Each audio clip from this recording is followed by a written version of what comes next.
এই যে ভদ্র লোকে একটু বার করি, এটা ধরা পড়ছে একই জায়গায় ভদ্র মহিলার বাড়িতে, মহিলাটার উপকার করছে, কোনো ক্ষয়ক্ষতি করেনি। কি উপকার করছে? মহিলাটার 11টা হাঁস মুরগি মারছে, 5টা ডিম খাইছে। এই উপকারটা করেছে। শালা চাউলা মুরগির খুঁটির মধ্যে ছিল। দুয়ারি দুয়ারি এই যে দেখেন বাচ্চাগুলা কিলবিল করছে, তবে দাগটা কি দেখা যায় ভাই? সবাই একটু দাগের চাপে আসেন, অত দূর থেকে দেখা না পারবো না। বাচ্চা সবাই চাপে আসেন, একটা সাপও যাবে না, আর বাপের গায়ে জ্বর একটাও যাবে না। আরে বা দাগ পন্থে আগে আসলে কি 1 বিঘা? আমি কি বল কামাই করি, আমার বউ আরো বেশি কামাই করে। বাইরে নেই, তোমার বাড়ি ঢুকলে গোয়া মারবে।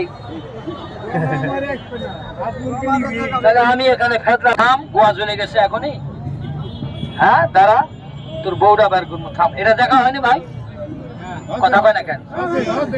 আমি চিন্তা করলাম আগে মুরগির হাঁস মুরগি বার করলাম, বার করে জিজ্ঞাসা, এবার যদি সাপ ধরি তাহলে কিছু টাকা ওঠেন তো দেখি আমি আর বাদ। মানুষ দাঁড়ায় আছে।